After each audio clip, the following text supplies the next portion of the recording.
allow this to pass. I mean, future proceedings like that will refer to such judgments, and it is unfortunate.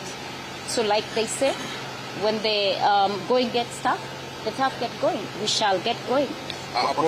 Wakili, a quick one because you're live on Citizen TV. Would you recommend to your client to take the 50 million shilling remedy that is being given? You know, we are not here for the money. It is not about the money. It is not about the money. It is about the integrity of the Constitution of Kenya. It is about the integrity of the processes that are undertaken by our institutions that are governed by law. So no, certainly I would not recommend. And I am certain, because I know Rigathi Gachagua very well, he would not even take that, because we did not come to court to get awarded monies. We came here for justice. We came here to defend the rule of law and the constitution that Kenyans passed in 2010. We haven't seen your client in court today. Where was he today? Our client was watching from home with his family. The legal representatives are all here. It is not mandatory that the client attends. And given that, of course, there was propaganda that perhaps maybe there could be something planned, we would not want him implicated in anything. He's a peace-loving Kenyan. He has called upon all his supporters to take whatever outcome of today's judgment, knowing that we shall proceed to the Court of Appeal and maintain peace and order so that we can give our institutions sufficient time to interrogate this judgment today. How best, perhaps using very few words, would you describe the judgment? Using very few words. Gravely disappointing. Gravely disappointing. Thank you very much. Thank you. Any other council wants to speak to us, please? All right, but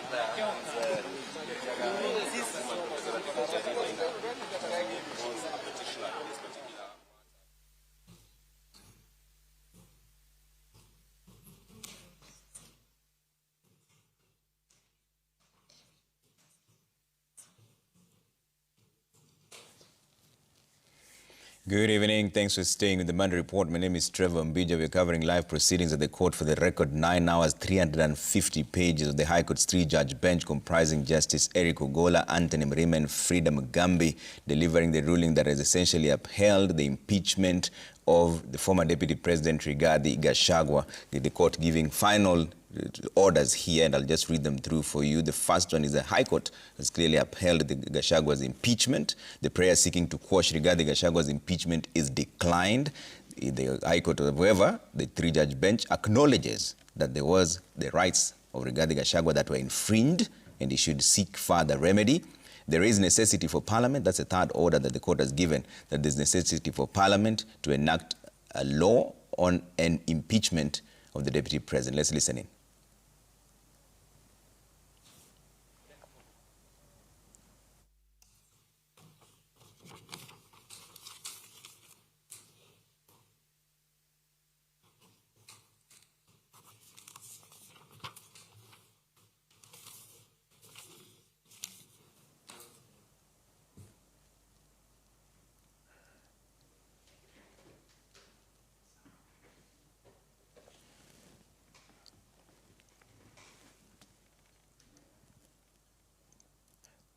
We're still live at the High Court, where the Milimani Law Courts, to be precise, where a three-judge bench has given orders comprising Justice Eric Ogolla, Anthony Mrima and Frida Mugambi on the impeachment of the High Court, of the impeachment of Rigathi Gachagua, the former Deputy President. And right now they just adjourned. As you can see, their live pictures just stepping out after 9 hours of a 350-page judgment, read word by word, blow for blow. And now we have final orders and findings from the court that essentially upheld Rigathi Gachagua's impeachment.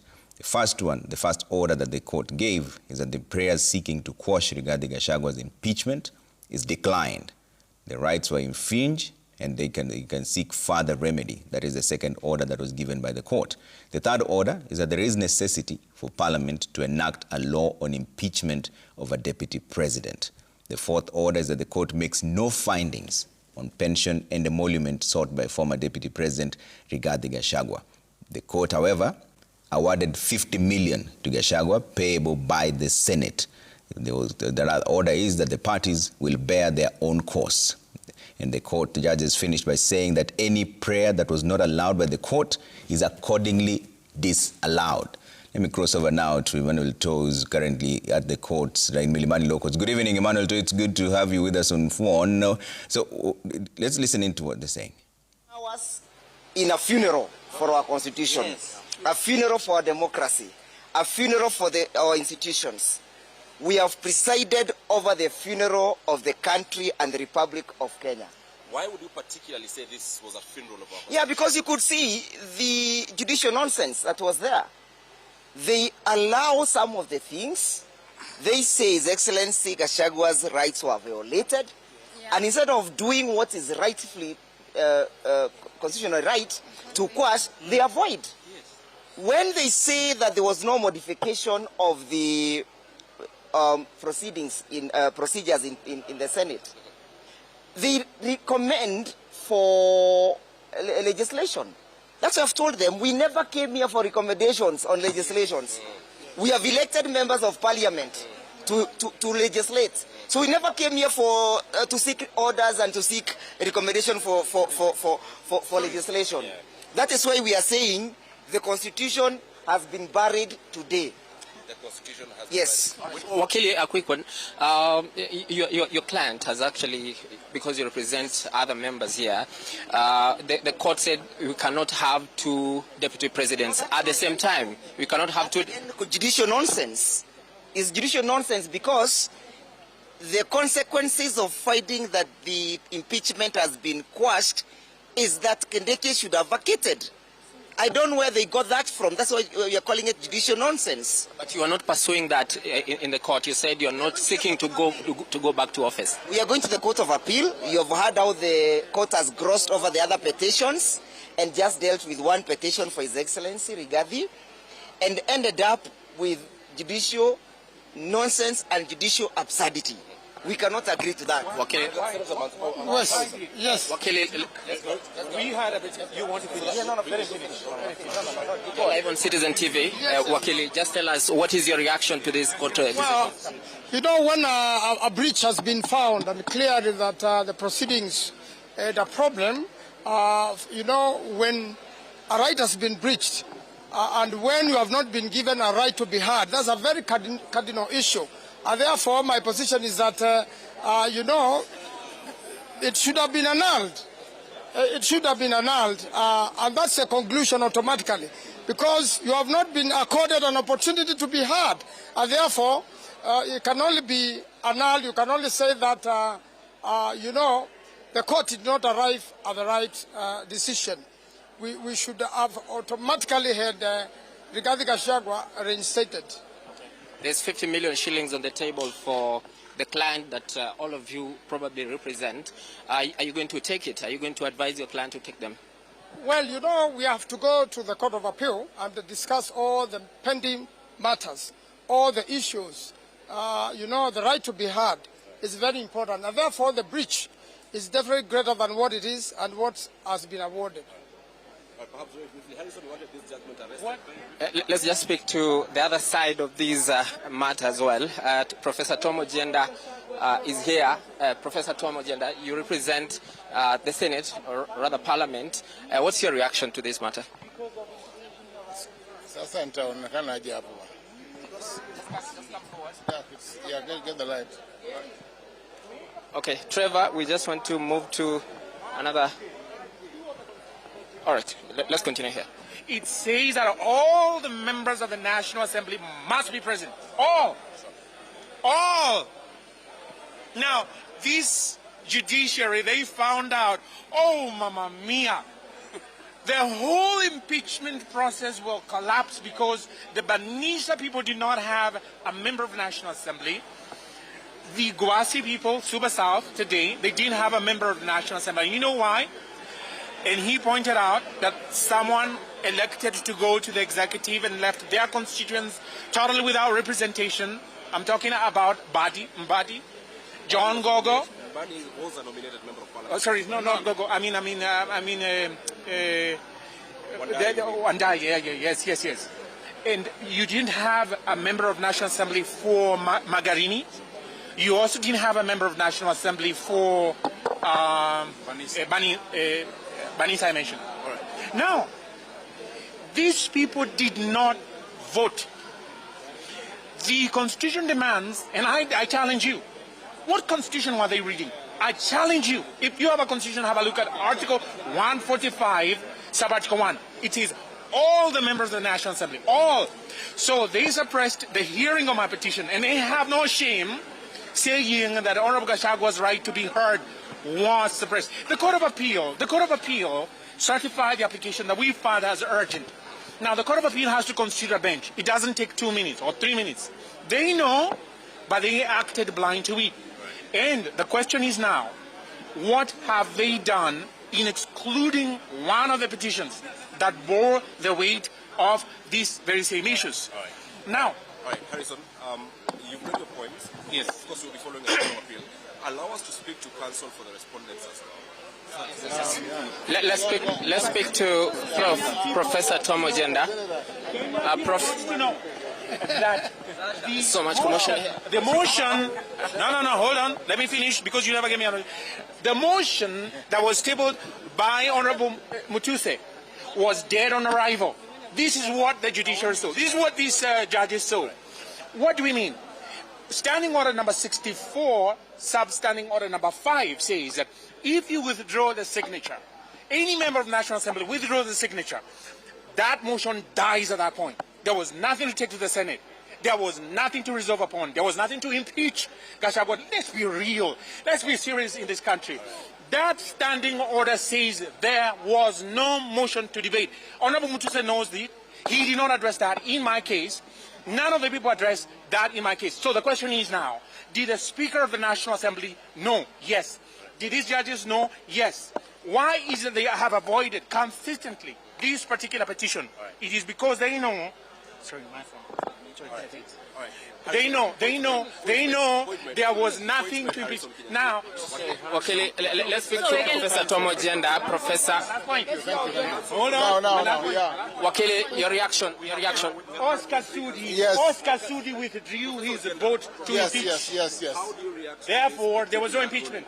No, the ruling delivered by the three-judge bench, Judge Ogola, Mugambi, and Mrima, is a sound ruling, a sound decision.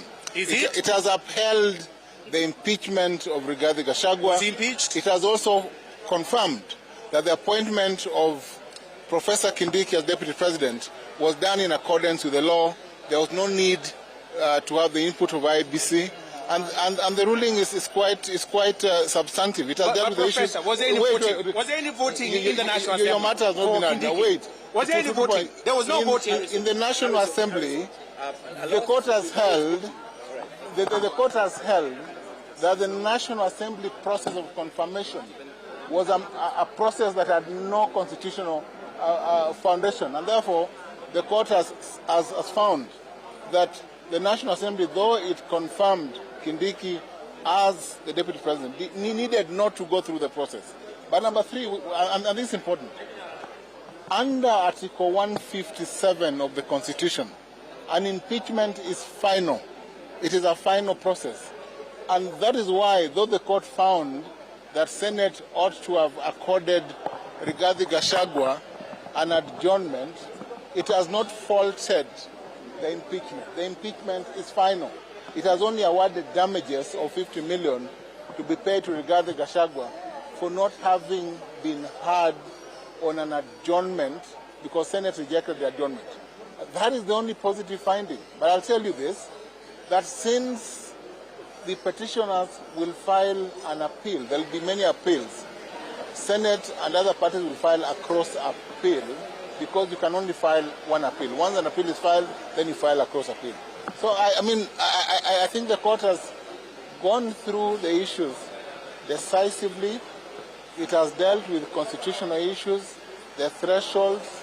It has found that the National Assembly went through the process of public participation properly, and there was sufficient public participation.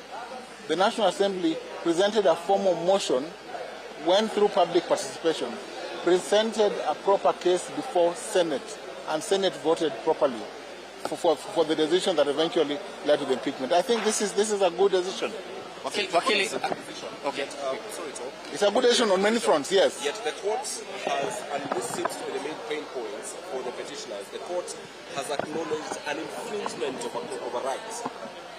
And it has gone ahead, yes, to offer a reprieve in terms of 50 million shillings, but many would say an infringement of a right does not have, should not have a reprieve. No, the court has made a finding on the exercise of discretion by Senate.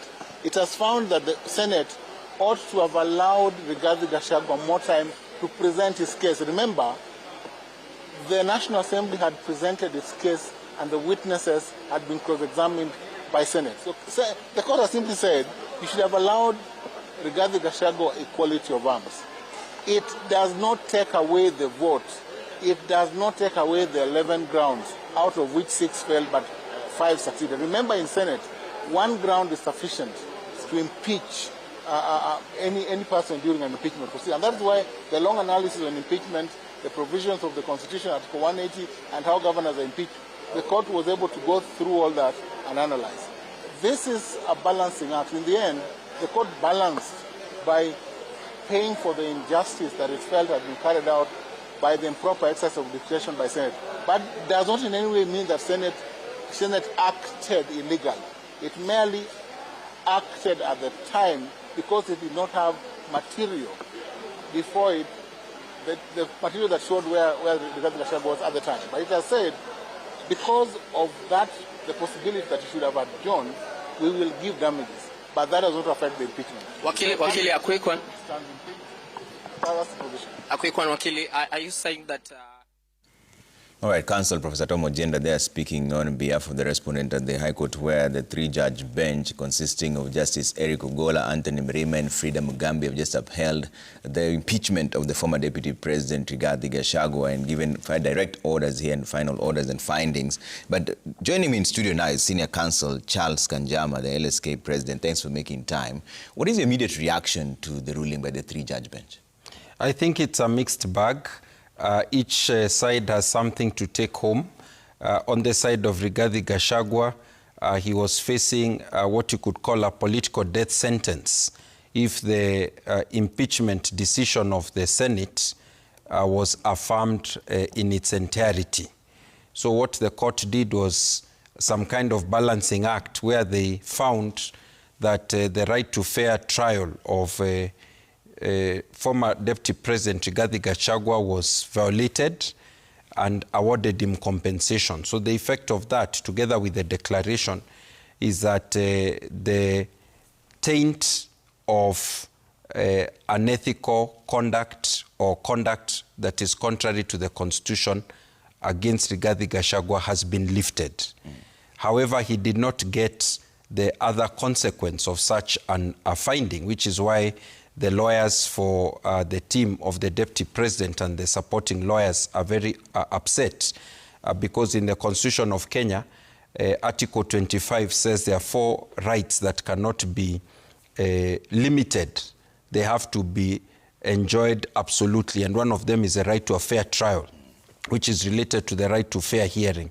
So there is that concern. And then on the side of the Senate, as we've heard Professor Tom Ojienda saying, the Senate has got something, which is that the process of impeachment that was undertaken has not been reopened. And that is why some people are saying it looks like a bit of an absurdity or inconsistency in the decision of the court. But every party has got something. Yeah. Deputy President is given compensation of 50 million shillings and a declaration about unfair hearing. The Senate is given a finding about finality of the process and confirmation that the Deputy President Kithure Kindiki has been properly brought in. So everyone has got something that they may like and something that they don't like. Yeah. But then, of course, for the citizen, there's a concern about whether the Constitution has been faithfully interpreted in all the aspects. One of the issues that the court dealt with quite close to the end was Article 145 of the Constitution, and the court identified that under Article 145, the Senate should first proceed through committee before the hearing for impeachment comes to the full Senate. And yet the Senate did not proceed through committee. And at the end of that very elaborate explanation of why you need the Senate to proceed through committee, the court did not make the final conclusion, which is to say that that procedure was also invalid for that reason. They make a reference to the Supreme Court, to a certain Supreme Court case, and then they retreat from the logical finding based on that reasoning. So the overall outcome is that it's a mixed bag. Everyone has something to take home and something to be unhappy about. I will not be surprised if all parties file appeals to the Court of Appeal. Hold that thought on Article 145 for a bit. I'll come back to you in just a short while. Let's cross over to Emmanuel Toes at the precincts of the Milimani Law Courts, where this ruling has just come out. Emmanuel, good evening. It's good to see you. And that is such a long ruling, 9 hours of it, 350 pages. What are the kind of reactions you're getting from the councils on different sides? Well, thank you very much, Trevor. The moment of truth has finally come here for that matter that has been pending in court for the past about 20 months or so. And as you have just seen from some of the members of all the lawyers that we've spoken to from different sides, it appears it's a mixed bag of reactions as members or rather lawyers representing Gachagua lamented over what the judge or the three-judge bench has ruled this evening. And I just wanted to take you through some of the grounds that the court was looking at before making their decision that has seen tongues wagging, because it has cut down the middle. The court has found that Gachagua was removed from office properly, so to say, because that was the first main ground that the court was looking at, and they have not overturned the Senate decision to kick out Gachagua from office. But again, the court has found that Gachagua was removed or was rather not given a fair hearing, which was one of the main grounds that Gachagua was depending on to survive in this matter. And if I could just take you through some of the 7 key reasons that the court, or key areas where the court was looking at. On the first issue of the jurisdiction, that they were asking whether that matter was properly before the court said that it was justiciable or justified to have that matter before them. On the second point of predetermination of bias, or on whether the Speaker of the Senate, or rather the Speaker of the National Assembly as well, were okay to listen or hear that matter, the court said that there was no bias and that matter was not substantiated. On public participation, the court said that there was sufficient public participation, and the notice to have that public participation was done, or rather given, in both Kiswahili and English, making sure that our Kenyans got a chance to speak. 223,000 responses came out of that process. The court also found that it was constitutionally and legally okay to have the standing orders. There was a question about standing order 64-2, which gave the timelines, the issue of timelines that the court was discussing, about the 10 days that the court or the Senate was given to deal with that matter. And of course, there was also concern about the composition of Parliament and IBC, whether it was proper to have the two organs deal with that matter, because remember, there was a decision that had been made some time back that Parliament was not properly constituted because of the two-third gender rule, and of course IBC was not fully constituted at that time because commissioners left between early January 2023, and of course the court said that there was no need to have those matters raised at this point, because they were not properly, or rather it was proper to have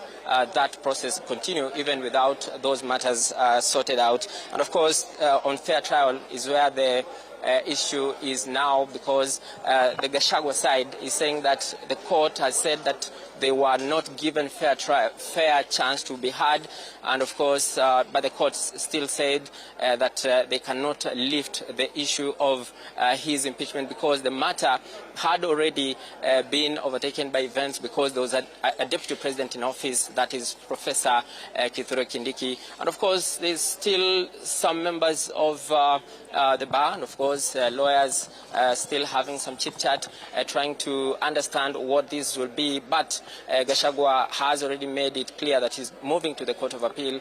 His lawyers have already said that they filed a notice of appeal to challenge this decision. So Trevor, there's a lot that we expect from here in coming days, but that is the much we have from you from the Milimani Law Courts. All right, thanks, Emmanuel To. Emmanuel To speaking to us live from Milimani. And let me come back to studio with Charles Kanjama, the LSK President, Senior Counsel. Thanks for making time for us now. So, ideally, what should be the consequence of rights to a fair trial that have been infringed upon? Because this is where the main conversation really is. And I think at some point the court called it a constitutional dilemma. Yes.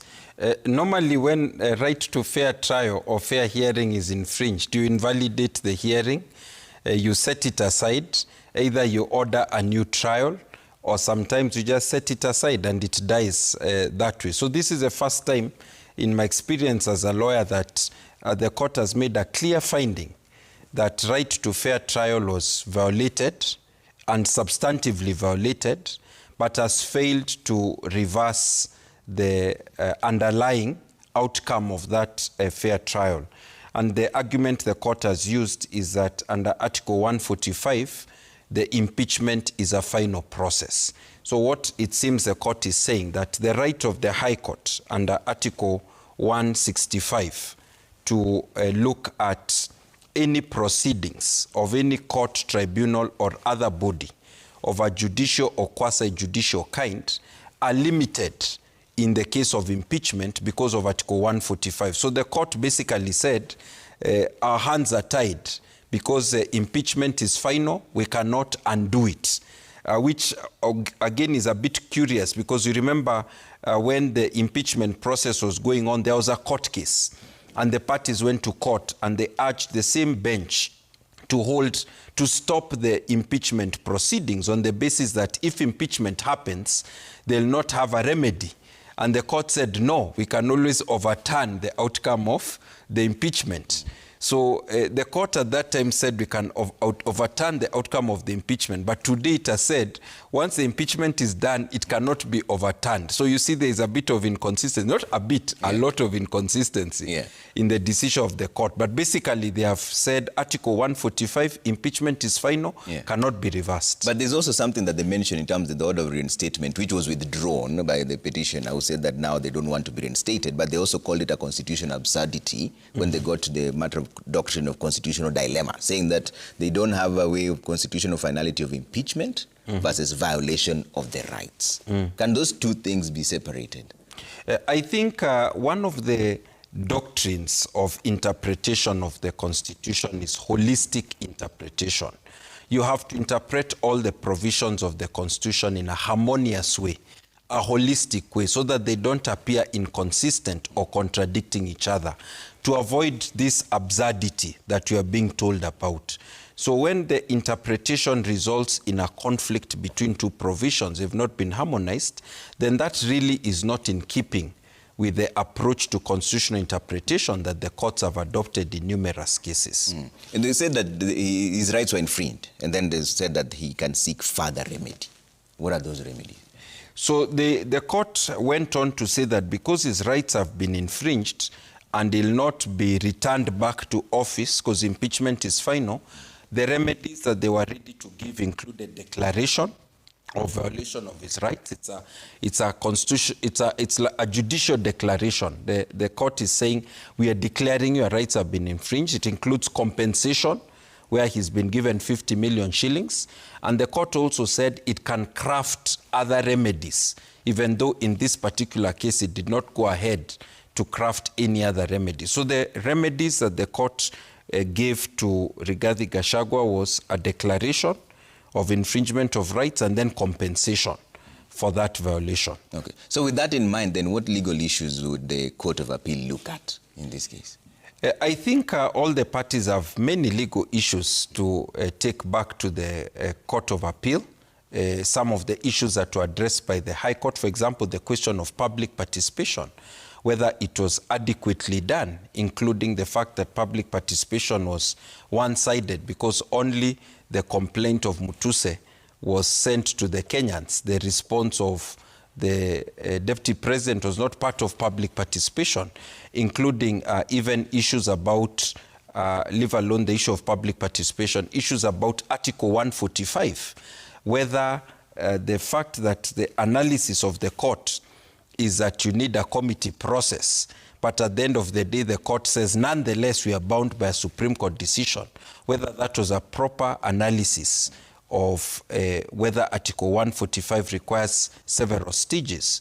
There are various other issues, like the issue of bias, that the court said there wasn't evidence of bias. Well, while some of the affidavits in court were alleging that even senators were being bribed, these were allegations before the court with 10 million shillings. So those are issues that can still be revisited. Even issues about the adequacy of the remedy. When you say that impeachment is final, does that mean that the power of the court, the High Court or the Court of Appeal, is limited, while Article 165 allows the court to review any process, including impeachment process? So those are some of the issues on the side of the petitioners. And on the side of the respondents, I also want to add on the side of the petitioners, the argument that you don't need IBC's involvement in appointment or voting for the new deputy president.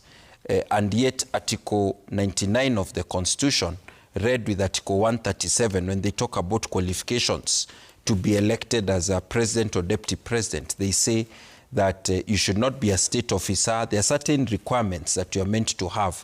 Who's meant to ensure you've met those requirements? So there are a number of issues that the petitioners will take. The respondents will also take some issues to court. If the petitioners file an appeal, they can file a cross appeal.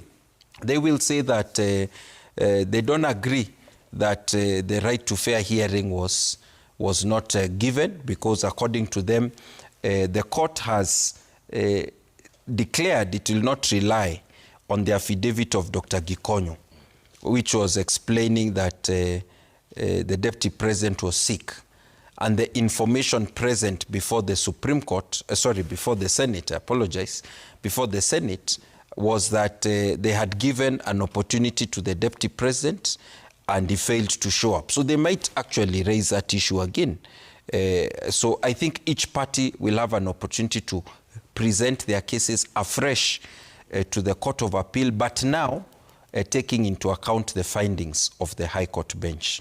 But the impeachment, it was very final from the judges and the judgment that they made right now, and yet there's still a few issues here. And in fact, one of the questions that comes to people's mind right now is, as it stands, can the deputy president run for office or not? You see, that's a matter which us lawyers will give our interpretations, but the court was not clear on it. It could have been very clear by making a declaration that the outcome of the impeachment will not have any consequence.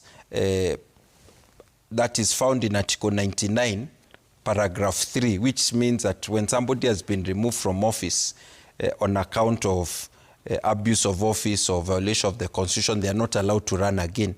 But the court did not do so. So for me, my interpretation is that because the court has found that there's been a violation of the right to fair hearing, then of necessity, the fruits of the impeachment cannot all be sustained.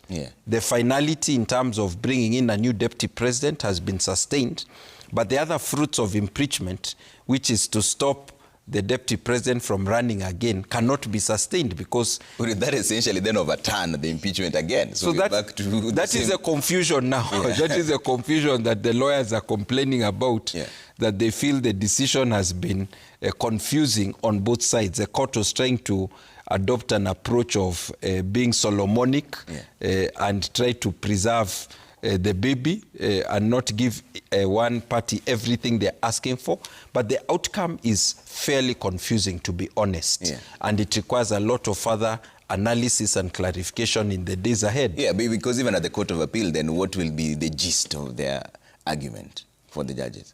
No, the judges don't argue in the Court of Appeal. The judges of the High Court, they've done their job. They finished. Yeah. They have delivered their judgment. Now, it is parties on both sides who take the judgment to the Court of Appeal, either support the reasoning of the judge or challenge the reasoning of the three judges when they go to the Court of Appeal. Yeah, and for clarity purposes, this 50 million awarded was not compensation or emolument, because the court did say that they declined to make a submission whether impeachment is the same as retirement, because they claim that that was not put before them substantively. Yes, so there are two different issues.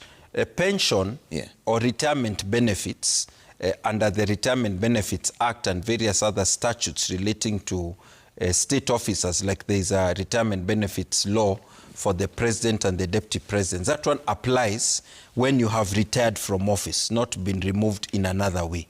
But then the court was giving compensation because we are saying, because your rights have been violated, your right to fair hearing, and the consequence of that violation is you lost your office. You can't get back into the office. We'll give you some compensation because the violation of the rights led to an injury, which is your removal from office. Yeah. So, and then there's also another one. They said that there's necessity for Parliament to enact a law on impeachment of a deputy president. Isn't that evidence enough then that the process as it is right now is not substantive? There, I personally have a bit of disagreement with the judges. I think that once the Constitution has set out certain procedures, that even if you do not enact a law, those procedures should suffice. The constitutional principles should suffice. And you cannot say the lack of a law stops office holders, state organs or state officers from implementing the Constitution. Laws only give clarity.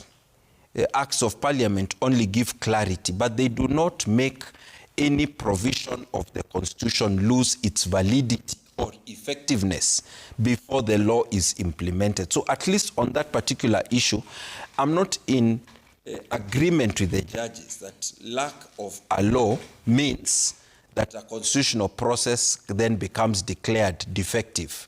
However, when you do the constitutional process without the guidance of another law, there are gray areas that sometimes result in you stumbling as a state organ. And so it is useful to pass a law, but it cannot be mandatory unless the law has been expressly required by the Constitution, which is not the case regarding this issue of impeachment of the deputy president. So from a layman's perspective, are we saying then that the court has decided that the process was not done properly? However, the impeachment stands, continuing with the main concern here is that, does that then mean that the impeachment stands in as much as the trial was not done properly? Isn't that a bit too final? That is something that I don't think any of us lawyers in Kenya anticipated, where the court finds that the impeachment was not done properly on a fundamental issue, right to fair hearing, and yet the outcome of impeachment is deemed final. So there seems to be a tension or a contradiction, an inconsistency between those two findings of the court, and that is definitely an issue that we would want the Court of Appeal to reflect on and give a further determination, because the structure of our court system is anyone who's dissatisfied with a decision of the superior court, the trial court, can appeal to the Court of Appeal so that there can be clarity on points of law or points of fact. So can the Court of Appeal quash the decision of the High Court and say that this impeachment is now quashed? Yes, the Court of Appeal can alter any aspect of the High Court's decision. That is what happens in appellate process. The Court of Appeal could decide that the right of fair hearing of Rigathi Gachagua was not violated and even quash the compensation. Or on the other hand, the Court of Appeal could say, no, those rights were violated. Right of fair hearing and other procedures in the Senate.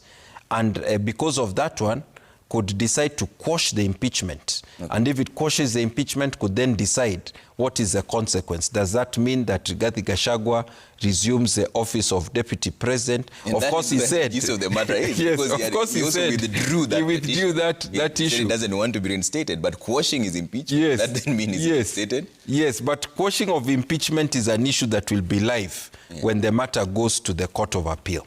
Okay. Yeah. But then the impact of it all. Are we heading to another situation where we'll have a confusion like this one? Because so let's explore the possible outcomes of the Court of Appeal. So one, they say that there was no fair trial. They're quashing the High Court's decision that the impeachment was properly done. Then what? If they quash the impeachment, then it will give clarity that the findings of the Senate were defective. The findings where they found that Rigathi Gachagua deserved to be impeached or removed from office on several grounds. They would have clearly found that that one was defective.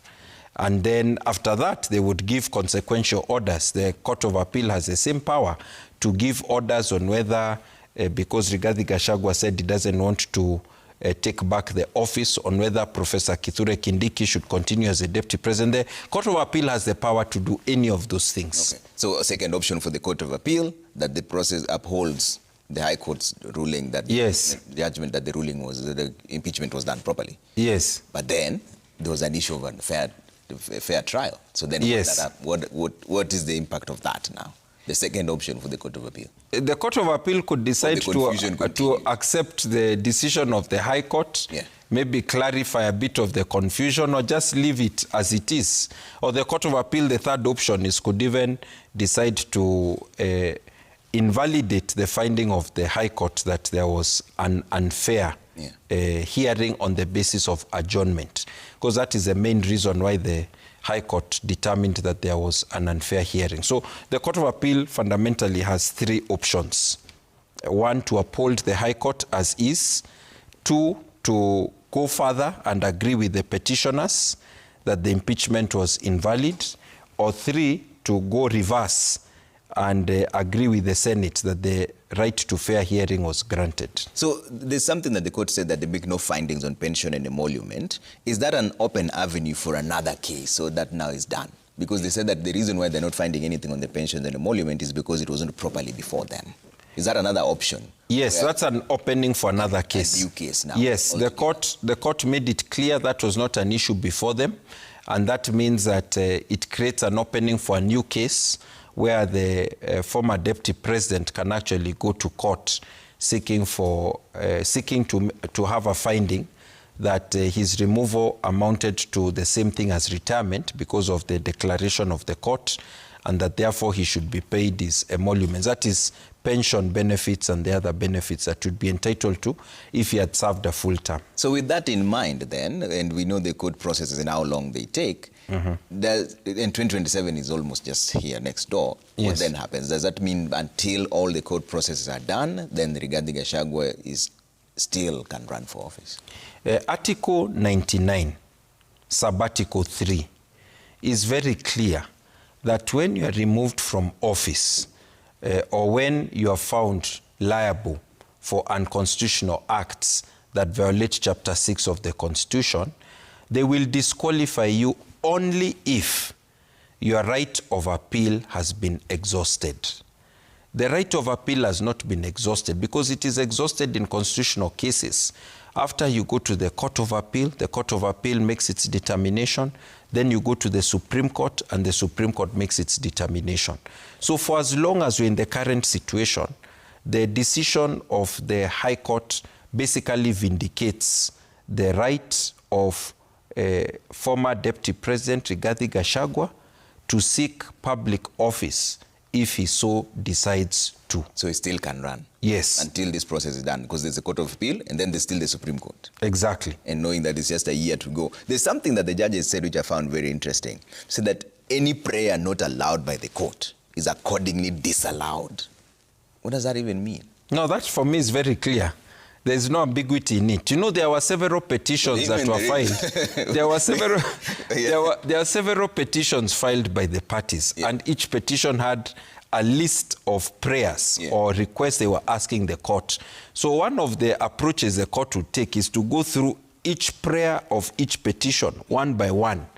But that is a long approach. Of course, the judgment was long, but at the end, the court wants to shorten the operative part of the judgment. So by saying that we don't allow any other prayer, they're saying, apart from the ones we've granted, everything else you may have asked for the avoidance of doubt, hatujakubali, we've not accepted it. Okay. So that is something that is standard. Mention it word by yes. But it only applies to the ones that were there. Because there's one that they said wasn't there, like the one for deciding whether retirement and impeachment are the same thing. That was not there. Not only that one, the petitions had many other prayers of the parties. So they are basically clarifying so that no party brings a question of, oh, I had a prayer in my petition, was it granted by implication? The courts are just clarifying. We've granted the following 4 or 5 prayers. Everything else, just treat it as not having been granted. Okay. That is very straightforward in my view. It is not. How would you describe this judgment, having with the legal profession? There are many people call it many things: constitutional absurdity, judicial nonsense. How do you describe it? I think there were really tough or sometimes harsh words that were used in the immediate aftermath of the judgment being given. As a practicing lawyer, I can tell you we all tend to have emotions after you have put your heart and energy into a matter, and the immediate reaction can be sometimes quite strong. However, what I'd like to say is, as the court itself recognized, this is the first litigation and constitutional interpretation of Article 145 of the Constitution on the impeachment process of a deputy president. So they were clearly breaking new ground. And they were aware of that, and the parties were aware of that. They did what they could in the 2 weeks after the hearing ended. They delivered such a voluminous judgment that we did not expect, considering the little amount of time. It is human to make mistakes. Our constitutional structure does not give infallibility to any high court judge or even Court of Appeal judges. That is why their decisions are not final. So what I would say is that they put a valiant effort into giving a judgment where they considered all the issues. But for many of us lawyers, as we are listening to them, there are certain aspects of the decisions where we would probably have reached a different finding. Yeah. You still haven't given me how you describe the ruling. So what I would say is that it is a groundbreaking ruling because it is breaking new ground. It is a ruling that, in my view, takes the country a bit backwards on issues of public participation. Personally, I'm a bit disappointed on that issue. And I feel that on some of the other aspects that were dealt with by the court, there was a tendency to disregard a part of evidence that was there to challenge, for example, the corruption that has started coming into these impeachment processes, even in our houses of parliament. And I think we need to confront those ones. We can't bury our head in the sand about those issues that were happening. I also feel, and this is my personal view of the matter, that the fact that the court said the impeachment process was final was a defenestration, or it was an emasculation of the court's power to review any proceeding, judicial or quasi-judicial, including of the Senate. And it ended up having an inherent contradiction, whereby the court's decision today contradicts what it had decided during the phase of interlocutory proceedings or conservatory orders, where it told the people, wait until the Senate proceedings end. I think that personally is unfortunate, because when you go to the court, you want the court to be at least consistent on such basic or fundamental issue. If truly the decision was final, then why didn't you give me conservatory orders before, when I cautioned the court about aspects of lack of constitutionality? But the reason we are here is because as lawyers, we have an opportunity to review the judgment of the court and give our analysis. So for me, I feel that this groundbreaking judgment of the court had a number of missteps that need to be addressed when the matter goes to the Court of Appeal. All right. Thank you so much for speaking to us. Senior Counsel Charles Kanjama, LSK President, on the groundbreaking judgment that it says High Court 3-judge bench comprising Justice Eric Ugola, Anthony Mrima, and Freedom Ambi gave the final orders, and these are the final orders, that the prayer seeking to quash Rigathi Gachagwa's impeachment is declined. His rights were infringed and he can seek further remedy. There is necessity for Parliament to enact a law on impeachment of the Deputy President. Court makes no findings on pension and emolument sought by former Deputy President Rigathi Gachagua. Court has awarded 50 million to Gachagua, payable by the Senate, and parties will bear their own costs. And they finish by saying any prayer not allowed by the court is accordingly disallowed.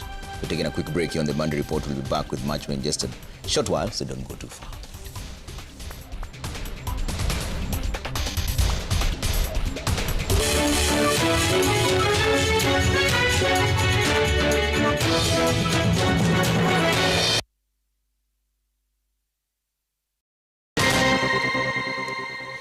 Thanks for staying with the Monday Report. And for more news here, former Chief Justice David Maraga was among several environmental activists arrested and detained at Lang'ata Police Station during protests against the planned relocation of the Nairobi Animal Orphanage and the construction of a parking facility.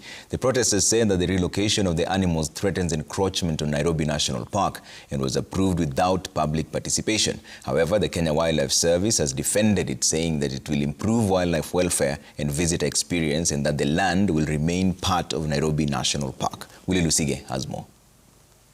The march by former Chief Justice and UGM party presidential aspirant David Maraga alongside environmental activists carrying seedlings, branches and coffins ended shortly after it began as protesters dispersed into nearby bushes. The demonstration turned chaotic after police used tear gas to disperse the crowd and arrested several protesters, including Maraga, while others fled into nearby thickets. Maraga and 8 other protesters are being held at Lang'ata Police Station. Police have not yet commented on their arrest or indicated possible charges. The protesters are objecting the plan by the government to relocate the Nairobi Animal Orphanage from its current 8-acre site to 89 acres within Nairobi National Park. They say the plan lacked public participation and includes the construction of a parking facility meant to serve visitors attending meetings at the new Bomas International Convention Center, which is still under construction. We oppose this not on ideological grounds, but because it does not follow the law and will lead to more loss of natural habitat for this iconic park. We are told meant for the orphanage is actually meant for the car park for Bomas International Conference Center. Ask yourself, why has it come now? Why not earlier? Without public participation, without public ownership, development has no rooting in our society. And I think today we draw the line with regards to this development. They are calling for the immediate suspension of the project, saying it violates environmental laws and public participation requirements. We join these other groups to condemn this act and demand that it must be stopped. While condemning the arrests, Wiper Patriotic Front leader Kalonzo Musyoka termed them unlawful, saying they violated the right to peaceful protest. He questioned why the government was acting with hostility if the project was for public benefit. On its part, the Kenya Wildlife Service KWS says the project is not only about parking, but is part of a broader plan to upgrade Nairobi Animal Orphanage. We want to change the way wildlife conservation is done in this country, and we are aligned with all our environmental laws, all our guidelines, with all the approvals. With opposition intensifying against the construction of a car park within Nairobi National Park, it's a matter of time to wait and see if the government will halt the project and wait until Kenyans are satisfied. Willie Lusige, Citizen TV, Nairobi National Park. And Senior Counsel Charles Kanjama, the LSK President, is with me, still in studio. What are your immediate reactions to the arrest of the former Chief Justice? Honestly, I was appalled, Trevor. I visited Lang'ata Police Station this afternoon. I heard what happened. These people were protesting. They had got assistance of the police to escort them through the procession. They were walking along Lang'ata Road. and they were walking in a very peaceful way with the assistance of police officers from Langata Police Station, uniformed police officers. And as they were heading towards KWS, a lorry comes with plainclothes officers wearing masks, contrary to court orders that have been issued. They fire tear gas canisters at them. They fire in the air. They cause a commotion. They arrest several of these peaceful protesters, and in the process, even harass the police officers who are escorting these marchers. So it's like the police has two different sections that don't know what the other section is doing. They go and dump them at Langata Police Station, including Chief Justice Maraga and several other protesters. And then they tell Chief Justice Emeritus Maraga, you are released. But the rest of those who are with him are kept in the cells. So, of course, he refused to leave until he knew the fate of his fellow protesters, which is the right thing to do. So it is quite scandalous what happened. And I think what the Law Society of Kenya wants to do, because we have to bring this kind of incidents to an end, is to first of all find, through access to information requests, who were the people responsible for this operation that was contrary to the marchers and the permission they had got, or rather the guidance they had got from Langata Police Station. Who are these people? Who's going to take responsibility for this? So we are going to engage Independent Policing Oversight Authority, EPOA, Kenya National Commission on Human Rights, even the Commission on Administrative Justice if we need to, and if necessary we'll also go to court to ensure that those who are responsible for this kind of actions face the force of the law, because the Constitution requires that you practically and realistically encourage or support the civil and political rights of citizens, including the Article 37 rights of freedom to protest, to send, to demonstrate, and of course to send whatever petitions that you have. So these were violated in the actions that took place today. And what we are saying as the Law Society of Kenya, we don't want to see a repeat pattern of this kind of violations as we are approaching the 2027 elections.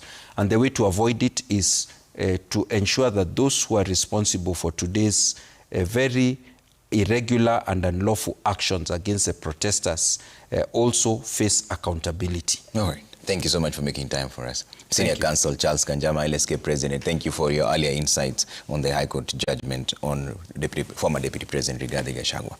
Now, I'm afraid I have some sad news here. 8 people have died and 29 others sustained serious injuries following an accident at Salama along the Mombasa-Nairobi Highway in Makueni County.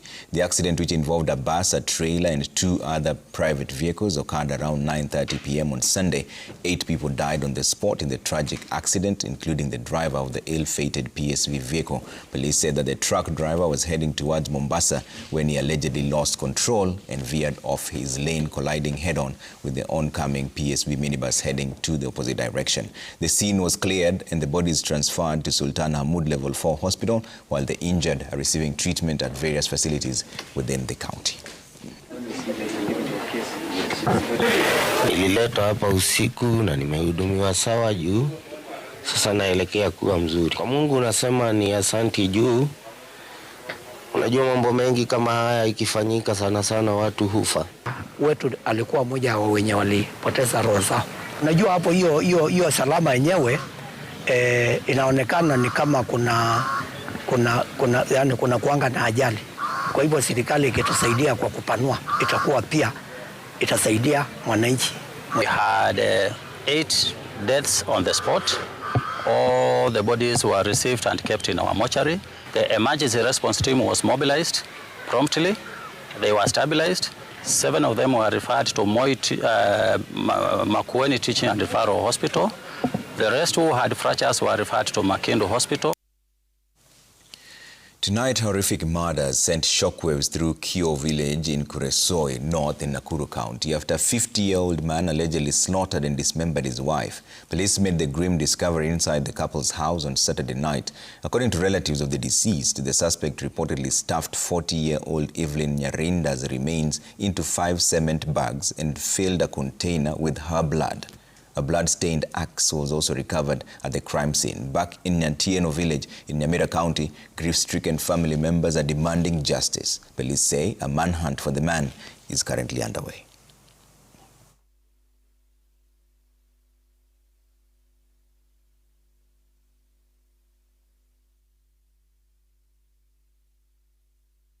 Mahali alikuwa na anahip ile cushions za viti, wakaenda kupekua ndio wakapata sehemu za mwili kama zinaanguka kutoka kwa gunia mkono. Wakaanza kuuliza ni nini, kuenda kuangalia tena wakapata ni kichwa imekatwa, zimewekwa kwa gunia. Sasa hapo ndio shida ilianzia, tukauliza ni nini hasa kilifanya huyu jamaa kuua huyu dada kinyama. Mnisaidie tena, mimi niko na mtoto mwingine ni yangu tena. Ndio tulikuwa tunashughulikia, tulete yeye hapa kutoka Nairobi mara alifariki pale. Sasa yeye hako kwa mochari. Hapo tena kidogo hivi siku chache hivi tumepata hiyo mtoto dada yake tena ameuawa. So tunasema kama askari wa Moro wanafanya kitu gani? Waangalie jamaa mahali kashikwe tu, ili sasa tupate hii sisi familia tupate yake yetu tu hapa hivi. So kulingana kwangu nasema tu, ukiona tu mnashikana na mtu amuelewane tu. Ambia mtu ndani kwenu tu. So mambo ya kusumbuana ambako naua mtu kinyama ja kama ile ameua dada yetu. Away from those unfortunate scenes, People's Liberation Party leader Martha Karua has accused the government of projecting a huge budget despite weak revenue collection, warning that the country risks sinking deeper into debt to bridge the deficit. Karua also faulted the Kenya Kwanza administration for what she terms extravagant and wasteful spending. Melito Letenges has more. With the 2026-2027 national budget set to be tabled in Parliament on Thursday, PLP leader Martha Karua has already dismissed it as a budget that is neither people-centered nor responsive to the economic hardships facing ordinary Kenyans. Karua says the proposed spending plan offers little hope, relief or accountability. There is no need of boasting that we have the largest budget ever when what we have is the largest deficit ever, which is going to cause the pain of more borrowing. Karua further accused President William Ruto's administration of wasteful expenditure and poor stewardship of public resources, saying the trend has eroded public confidence in how taxpayers' money is spent. The previous era where Ruto was the deputy, the budget for State House was 5 billion. Why does it keep ballooning? What development is occurring at State House? What we see is people queuing for money. She called for the reduction in travel, hospitality and entertainment expenditures across national and county governments. We would slash by 60% and some of the items would be scrapped altogether, because some of them are just unnecessary. Meanwhile, Kiharu MP Ndindi Nyoro, speaking in Kahaki, Murang'a County, criticized the government's borrowing strategy, saying the country is accumulating debt at an unsustainable rate. We want to ask these people in government, mumepewa nafasi sio ya kuagusha Kenya, ni mufanye jukumu musiagushe. Lakini hii madeni munabebesha Kenya, hii ni madeni ya kuagusha nchi. Na hii mambo ya securitization of the housing levy, it is by itself illegal. Melita Oletenges, Citizen TV. Now, a section of Teachers Union KUPPET branches are proposing the review of the school calendar to give 1 week half-term period to schools in light of the current unrest. This after scores of other schools sent their learners packing on Monday following tension over possible revolt from students. And as Laura Otieno now reports, stakeholders have called for a nationwide consultative meeting to quell the disquiet that is sending ripples across Kenya's education sector. With thousands of learners now at home following the indefinite closure of some secondary schools over the last few days, a section of officials under the umbrella union KUPPET have appealed to the government to reconsider the school calendar to assure the safety of teachers. KUPPET Kisumu Branch Secretary George Osur warned of escalating unrest should the ministry fail to soften its stance on the school calendar. There is what we call peer influence. So our teachers are stressed. And who tells you they will not even ban them in their houses? Some teachers are staying in school. So this is a very risky affair. And I want to advise the government to close the schools and allow our teachers to relax and parents to be sensitized. Let it be a 1 week of talking. Osur also joined in the calls to address some of the grievances raised by the students, including overcrowding and poor infrastructure. These strikes will continue as I see things, and these students who are causing problems will drop out of school because they cannot cope up with the environment where they are. When you subject children to life and environment in school that looks worse than what they have at home, you create a very stressful environment. And therefore we must all work together, the school boards, the parents, so that we uplift the status of the facilities of these institutions so that we have a conducive environment for learning. As of Friday, 80 out of 9,500 schools had been closed following cases of unrest, with scores others also sending students home over fears of a rampage. Laura Otieno, Citizen TV. The finance committee continued with its sitting to collect views from members of the public on the 2026 finance bill. In its sitting in Mombasa, Kenyans raised concern over the proposed tax increases, saying Kenyans are already reeling under heavy burden taxes and high cost of living. Francis Mtalaki has more. A section of Mombasa residents turned up for a public participation forum on Finance Bill 2026 held at Tononoka Hall. Residents called for the removal of new taxes contained in the Finance Bill 2026, saying Kenyans are overtaxed. Kulingana na hizi taxes zinavyokuja na uchumi unavyokwenda, hali inakuwa ngumu. Kwa hivyo tunaomba kuwa kutolewe njia mbadala ya mwananchi awe ataweza kupambana na hii hali. Hali ni ngumu, mwananchi hana nguvu, hana njia mbadala ya kupambana na hii taxation. Residents instead proposed that the government cut its expenditure, including reducing frequent travel by the president and other top government officials. Tunaona president wetu akiwa na masafari mengi. Kama bunge, nyinyi wakilishi wetu, hamwezi mkafanya regulation yale matumizi ya safari nyingi za president ambazo zinatumia pesa nyingi zikapunguzika. Budget ni kama nyumbani kwako, wewe unapanga mambo. Sasa wewe unapanga kununua ndege, kisha unakuja unanyanyasa mwananchi wako hapa akulipie ile ndege. Ndio, finance bill has good things, but there's also bad things. Na sasa hapo lazima uquestion. Mzungu anakuambia you want to drink champagne on a beer budget. Wewe una mapenya ya beer, wataka kunywa champagne. Proposal to impose the taxes on mobile phones sparked a debate, with residents opposing the move. Their fee will rise. And if the fee rises, then it means that wananchi wengi wataprefer kufanya cash badala ya M-Pesa. Sasa ule ushuru mtautoa wapi? Hii ilikuja kipindi finance bill ile tukaipinga. Hiyo hii kutakiwa. Na sasa hii mumeleta tena kwa sababu data zangu zitajulikana. Wao wamesema hajulikana, ni kweli.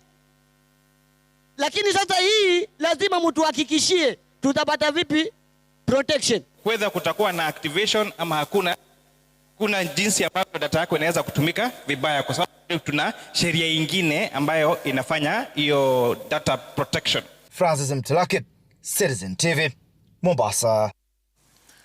Now, it was a blame game as one of the 6 Kenya Wildlife Service officers facing charges in connection with the disappearance of Nakuru fisherman Brian Odhiambo took to the dock to defend himself. Alexander Lorogoi pointed an accusing finger at his superior, Sergeant Francis Wachira, whom he said should explain the whereabouts of Brian Odhiambo as they were acting on his orders. Citizen TV's Crispin Otieno has more. 6 KWS officers named as key suspects in the case involving disappearance of Brian Odhiambo, a fisherman who is alleged to have vanished while in custody of KWS officers guarding Lake Naivasha. The evidence that I will give today officially began presenting their defense before a Nakuru court. One of the officers, Alexander Lorogoi, recounted the events of the day and pointed accusing finger at his superior, Sergeant Francis Wachira, saying he is the one who should explain to the court what happened to Odhiambo. Mulipewa amri na Wachira mumpatie Sudi huyu mfungwa, ni kweli? Yohana, nilikuwa nafuata command. While testifying before Chief Magistrate Kipkurui Kibelio in his defense, Lorogoi narrated how he was instructed to arrest a young man who was running within the game reserve. He told the court that together with other officers, they managed to apprehend the suspect before he was later transferred to another vehicle on instructions of Francis Wachira. Alijua kwamba alifaa kutoka pale ingie kwa gari la Sudi. Yohana, tulirudi mpaka pale kwa bridge na senior sergeant Wachira akamwambia ashuke kwa gari. Uliza ako wapi? Sijui. Ulijua alikoenda yule suspect mwenye aliachwa na Bwana Sudi? Na hukujua. I want you to be very honest with us. Who did Sergeant Wachira leave the suspect with? In the case, Lorogoi, Wachira, Isaac Ochieng, Michael Wabukala, Evans, Kimayo, and Abdurrahman Sudi have all been named as officers expected to account for the whereabouts of Brian Odhiambo. During the cross-examination, Lorogoi described how the suspect they had arrested was tied by the leg before the officers proceeded with another operation. He, however, maintained that he did not know whether the person they had arrested was Brian Odhiambo. Lorogoi also told the court that although 9 other suspects were arrested later in the reserve, the individual who had been tied up was not among those taken to Bondeni police station. Brian Odhiambo's family maintains that although Lorogoi did not know the name of the person arrested on that day, the description he gave closely matches that of their missing son. The case is expected to resume on June 22nd. Crispino, TNO Citizen TV. Now, an autopsy on the body of Eugene Mutuku, a student at Kenya Medical Training College who was allegedly pushed out of a moving Nikos company commuter bus along Thika Road, has revealed that he died from severe multiple body injuries and internal bleeding. 19-year-old Eugene was reportedly pushed out of the public service vehicle and later succumbed to his injuries while receiving treatment at the Kenyatta National Hospital. His family is now demanding a thorough investigation and the immediate arrest of those responsible for the heinous act. Meanwhile, 2 directors of the Nico Transport Company were arraigned in court and released on a bond of $1 million shillings each, even as the police at Kasarani continue with the manhunt for the bus driver and his conductor. Polisi pia wanatumia data ya malipo ya The probable cause of death was a severe bleeding due to force from a blunt object that we suspect ni taya ilimkanyaga. Now, as a family, we are still worried that wale watu walifanya hii kitu up to now hawajashikwa. Nilikuwa nimempenda sana. Alikuwa wa kunituliza. Alikuwa wangu wa hapa wa karibu kabisa. Mimi nimepoteza kabisa. Mimi kile ninaomba mwenye alirusha huyo mtoto wangu na akamfanyia hivyo, mimi nimemsamehe na Mungu amsamehe. Na mimi ninaomba haki ya Eugene ipatikane. Serikali na waomba na wasi mutetee mtoto wangu.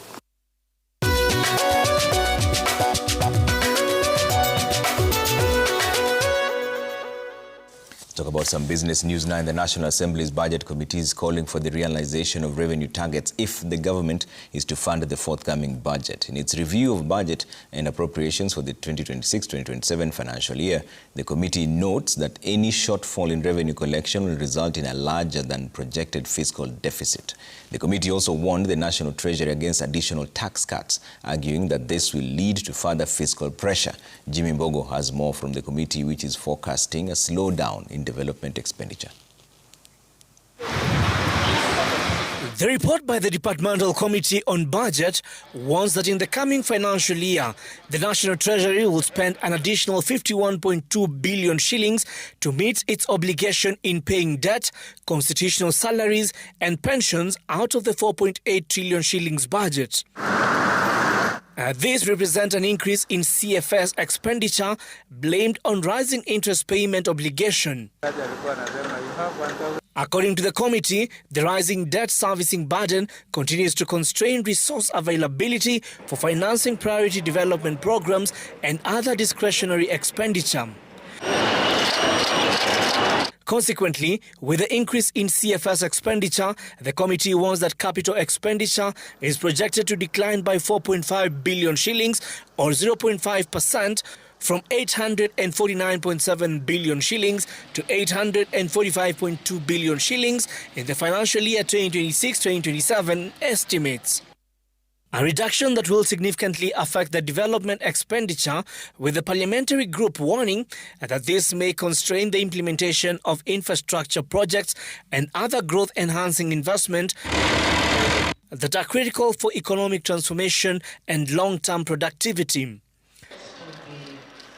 The committee is calling for a review of sectoral resource allocation, arguing that most sectors are projected to receive lower allocation in the financial year 2026-2027 compared to 2025-2026, potentially affecting service delivery and development outcomes. The parliamentary watchdog has also called on the Auditor General to conduct a special audit of the Public Service Internship Program financial and payroll records, which they say will address payroll inconsistency, stipend delays, and weaknesses in financial management. Jimmy Mbogo, Citizen TV, Nairobi. Now, the government is calling for urgent global action against harmful agricultural chemicals, warning that pesticides banned in some countries should not find their way into markets in developing nations. Speaking during the opening of the three-day World Farmers Organization's annual meeting in Nairobi, Agriculture Cabinet Secretary Mutahi Kagwe said unsafe chemicals pose serious risks to farmers, consumers, and the environment. He also highlighted Kenya's digital farmer registry, saying it is helping improve targeted subsidies, traceability, and delivery of services to farmers across the country.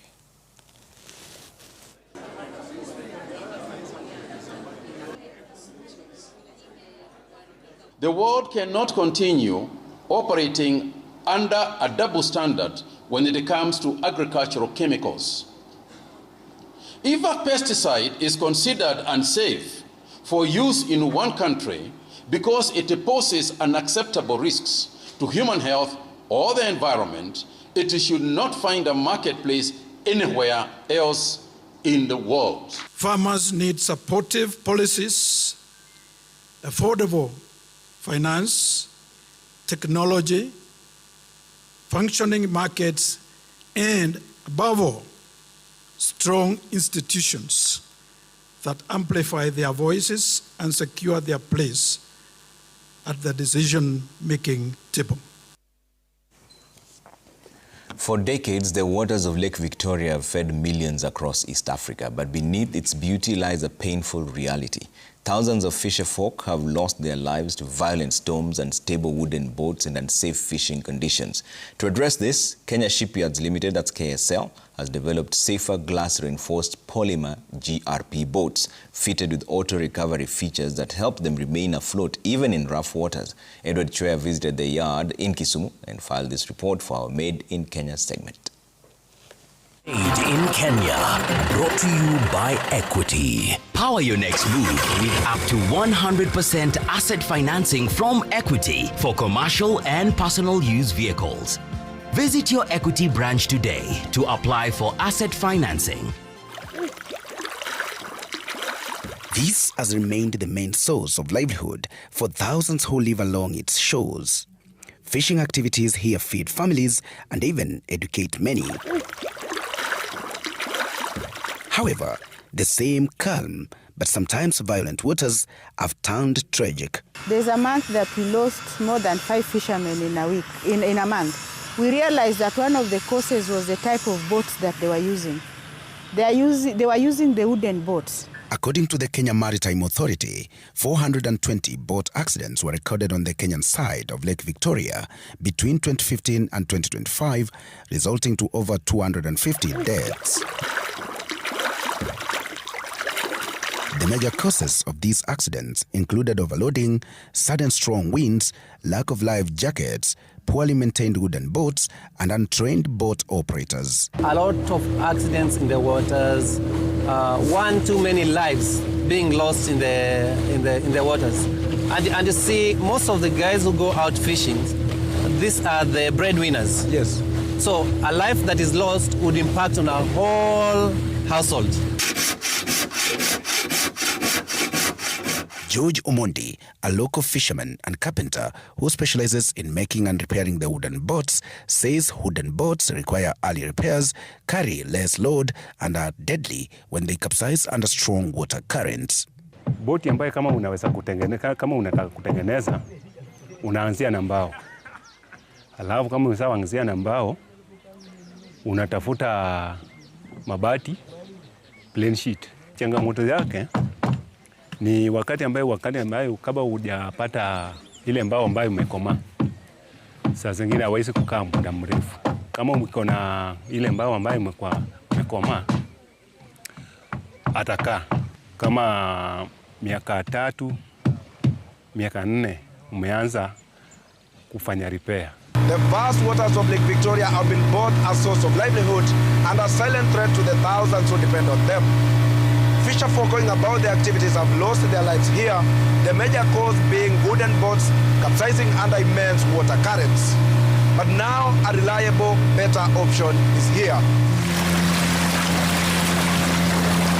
Kenya Shipyards Limited, the state corporation under the Ministry of Defence, has introduced the glass-reinforced plastic or GRP boat, a modern, life-saving vessel designed and built by Kenyan marine engineers. Ina float vizuri. Hata ikizama unaweza ikakuokoa.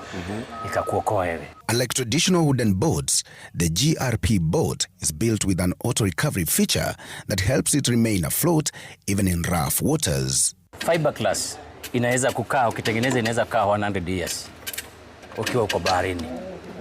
Kitu utabadilisha ni machine peke yake. Na mbao ni 6 months or kama una repair labda ichukue kama miaka 2. The boats are also fitted with life-saving appliances, including life jackets and emergency safety equipment, giving fishermen a safer future on the lake. Already embraced by Kenya's key maritime players, the innovation is emerging as a powerful African solution to an African challenge. Ulifikaje kwamba ukamua acha uchukue hii boat? Wewe kama kwanza tuliweza kukodisha boat ile ambao yenye tulikuwa tunakuja nayo hapa kufanya feeding. Na unajua wakati tuko hapo, tuko youth group na tuko women group. Na sana sana women wanaogopa, unaona ile sio stable sana. Yes, nini inastaga. So women wanaogopa hiyo sana. Sasa hapo ndio tulifikia kwamba tuende kwa shipyards, warundie boat kama hii ambayo iko stable, mtu anasimama hata ndani bila kustaga hivi iwezi kaangusha mtu. From saving lives to improving the quality of fishing and protecting marine ecosystems, Kenya Shipyards Limited is providing boats to enable a more sustainable blue economy. Edward Choya, Made in Kenya, Citizen TV. Made in Kenya, brought to you by Equity. Power your next move with up to 100% asset financing from Equity for commercial and personal use vehicles. Visit your Equity branch today. Apply for asset financing.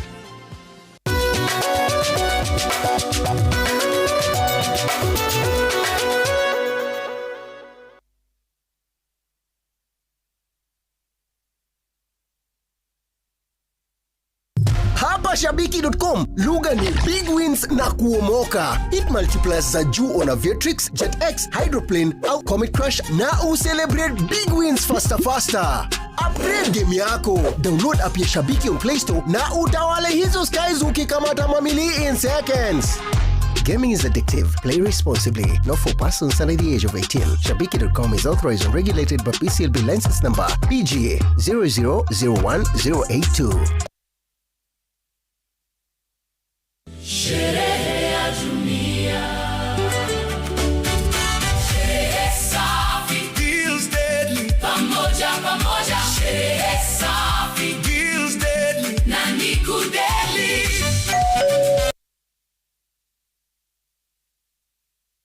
You're planning for a future that is quite far. I normally say on my retirement, I want to do what I love.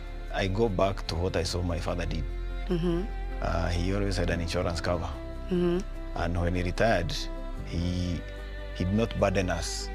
And I sort of admired that, and I made an early decision that I will also do the same. And my pension is with the ICA Lion. ICA Lion to me is a trusted investment partner.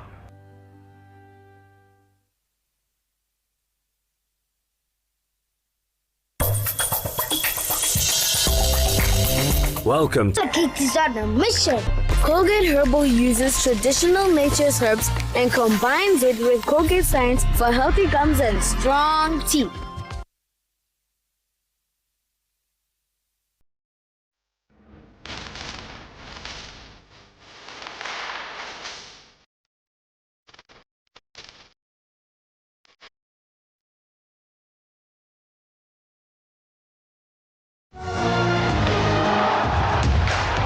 From 11th June to 19th July, everything can wait. The FIFA World Cup 2026. Get DSTV access for as little as 1,450 Kenya shillings today. Say yes to big plans with Absa unsecured personal loans of up to 12 million shillings. Say yes to your dream home with Absa Home Loans, offering up to 105% financing. Get on the road sooner with up to 100% financing for your car. And step into a world of rewards. Say yes to signature experiences. Visit absabank.co.ke na utakuwa sorted. Mtu yangu, umesikia? Cheza cheza imehama. Na saa hii kodi ya kushinda ni *779#. Smartphone, airtime, bundle, si lazima. Bado unaweza kucheza na kushinda. Dial *779# sasa, select option 1 na game ianze. Ukicheza sport, AI ya cheza cheza inakufanyia analysis. Wewe unafocus tu na kushinda. Na marubani pia wanafly kwa kandege game wakishinda in seconds bila bundles. Wini yako iko one dial away. Changamka, dial *779# sasa. Cheza cheza, kuwa mjanja. Cheza smart. Gambling is addictive. Not for persons under the age of 18.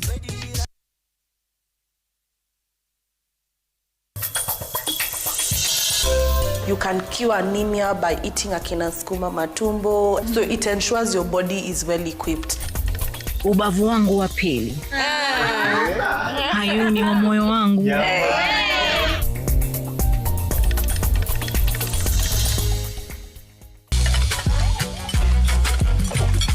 Mzae.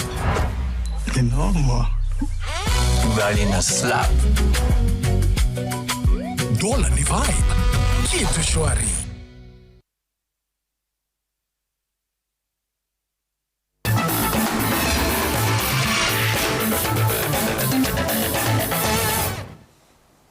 All right, welcome back to the program. My name is Emmanuel Ndungo. This is Now the Day Sports.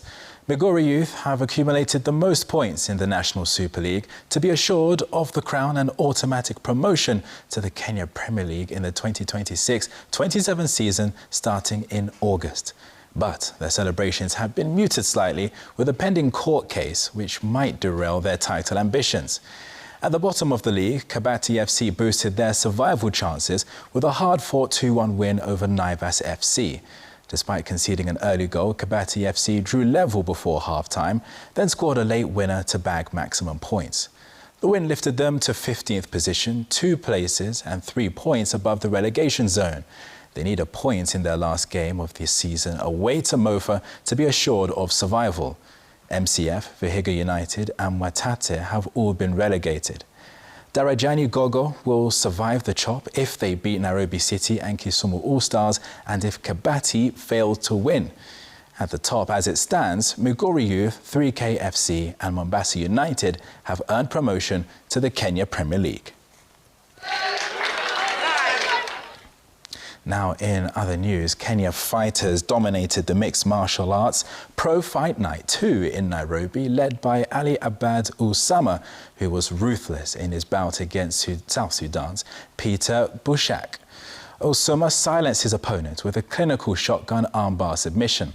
The sold-out home crowd had even more to celebrate in the co-main event where George Itumo stopped Ken Boaton from the Democratic Republic of Congo with a first-round technical knockout. Kenyan fighters won 5 out of the 9 bouts of the night to become the undisputed kings of mixed martial arts in the East Africa region. 6 nations were represented in the fights, including host Kenya, Uganda, Tanzania, Zambia, South Sudan, and the Democratic Republic of Congo.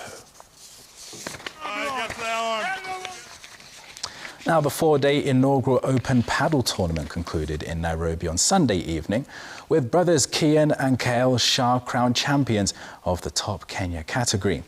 The winning brothers were pushed to edge by Amar Shah and Gaston Castro in the exciting finals. In the women's final, Karlika and Sayana won against their pair of Sharon and Faith. The competition played across 6 courts and involved 9 categories for men, women and mixed events. The top Kenya category was the main competition. The men had advanced, high intermediate and intermediate categories, while the mixed competitions involved the intermediate and advanced categories. This inaugural paddle championship attracted 250 athletes with a total prize money of 700,000 Kenyan shillings.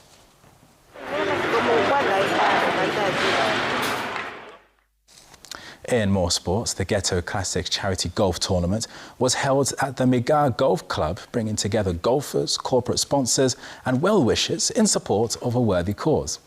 The event highlighted the growing commitment to nurturing young talents through music.